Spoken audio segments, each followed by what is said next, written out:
All right, welcome to your first video of the year. We are going to start with lesson 1.1, evaluate expressions. To start off, let's go through some vocabulary. Most of this you guys should already know, but we're just going to do some quick review. A variable is a letter that represents a number.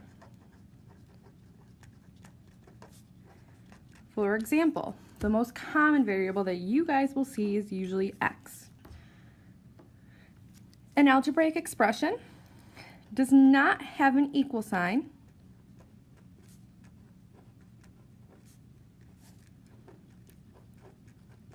but it is an expression with a variable. So for example, 2x plus 3 would be an expression. 2x plus 3 equals 5 would not be an expression, that would be an equation. Now we have power. Anytime we take something to a power or to an exponent, let's say we have 5 to the third, you guys should know that 5 to the third is the same thing as 5 times 5 times 5. Okay, the 3 represents how many times you multiply. That 5 is the base. It is repeated multiplication. And we're going to stick with our same example. 5 to the third, our base is that number that we multiply. And the exponent is the number of times we multiply it.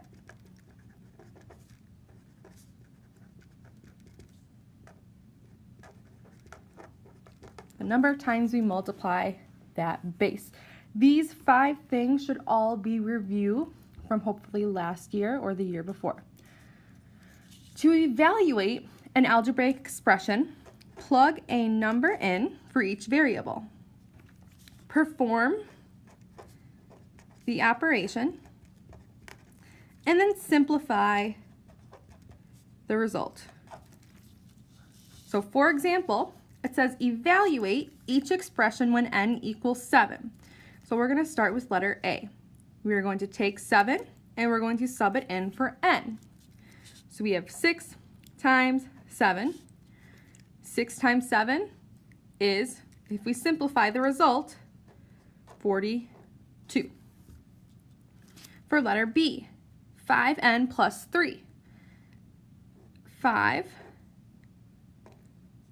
Between the 5 and the n, that's always going to be multiplication between a number and a variable. So 5 times 7 plus 3. And I like to put my multiplication in parentheses. Now in this case, we need to follow some order of operations before we complete this problem.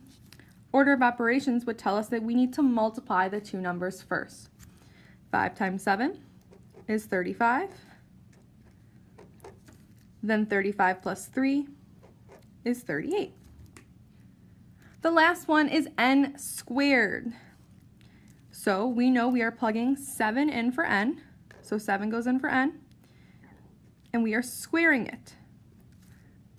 7 squared, we know, is the same thing as 7 times 7. And 7 times 7 is going to be 49. We will do the rest of these in class tomorrow. Go ahead and flip your page. I'm going to go through one more thing. It says write the power in words and as a product. So right here we have a 4 as a base and our 1 as our exponent. So this would be written as 4 to the first power. Written out as a product, well, it's just going to be 4. Then we're going to look and we have words, 6 squared. What does 6 squared look like in numerical form? Well, we know our 6 is going to be our base, and squared always means you are multiplying the 6 twice, or you're multiplying the base twice. So what is that going to look like as a product? 6 times 6. Over here, now we have the product, and we need to go backwards. 7 times 7 times 7 times 7. Well, the easiest way to start is probably with writing the numerical version of it, which is going to be 7. 1, 2, 3, 4. You're multiplying 7 4 times. 7 to the 4th.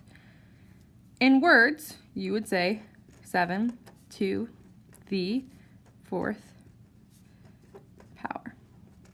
Now this last one is a little tricky. It's x to the 5th. In words, that's x to the 5th. And as a product, it would be written as x times x times x times x times x. That is all we have for today's lesson. I will go ahead and see you tomorrow.